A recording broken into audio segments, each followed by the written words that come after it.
कुमार सांलाई अगाडि स्टेजमा बोलाउन चाहन्छु। कुमार सान। नमस्ते and konnichiwa मिनासान।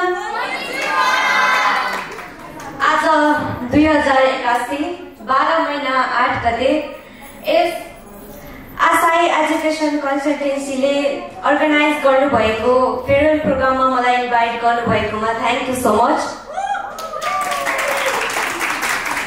Respected sir, respected ma'am, my dear friends and seniors, today I am here in front of you with lots of emotion. This is the last time I will be addressing you all.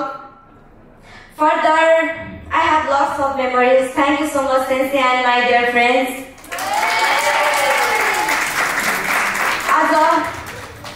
We all know that today is our farewell day. As यो दिनसम्म आइपुग्दा हाम्रो dream, हाम्रो फ्युचरलाई achieve गर्न help and support with friendly इन्भाइरोमेन्टले गर्नु भएकोमा हाम्रो सेन्सेहरूलाई thank you so much. This thank you is not enough for them, किनकि यहाँको सेन्सेहरूले दिनुभएको जस्तो लभ केयर सपोर्ट अरू कन्सल्टेन्सीमा हुँदैन। तपाईहरुको त थाहा भएन, बट इन माई ओपिनियन यहाँको जस्तो चाहिँ अरू ठाउँमा हुँदैन है।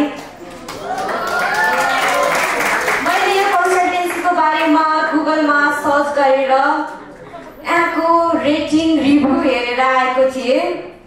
सेन्सेहरूले पढाउने तरिका, फ्रेन्डली इन्भाइरोमेन्ट क्रिएट गरेर हामी सँगै घुलमिल भएर पढाउने गर्नुहुन्छ, जसले गर्दा हामीलाई बेन्क्यो गर्दा खानपान हुने गर्दछ। सुरुमा आएको म र अहिलेको ममा चाहिँ मैले एकदमै निकै धेरै नै चेन्ज पाएको छु, किनकि सेन्सेहरूले दिनुभएको नलेज सजेसनले गर्दा मैले धेरै कुराहरू सिक्न पाएको छु।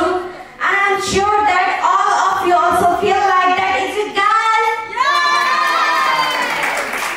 We all know that Asai Education Consultancy is the one of the best consultancy in the whole Pokhara, and I'm sure that it will be the best in the whole Nepal one day. अब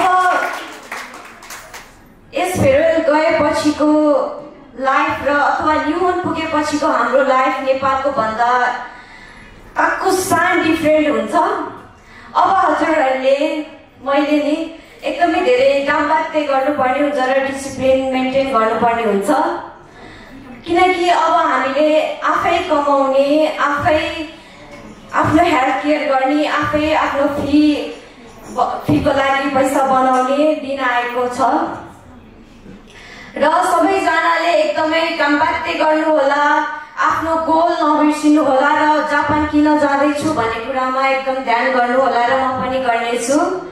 मिनासान कामबाट्य कुदासाई। For this opportunity, Sensei domo arigatou gozaimashita। र हामी म र मेरो क्लासमेटको तर्फबाट हामीले यस कन्सल्टेन्सीलाई अथवा हाम्रो सेन्सेहरूलाई सानो गिफ्ट ल्याएका छौँ। कृपया सबैजना सेन्सेहरू आएर गिफ्ट रिसिभ गरिदिनु होला।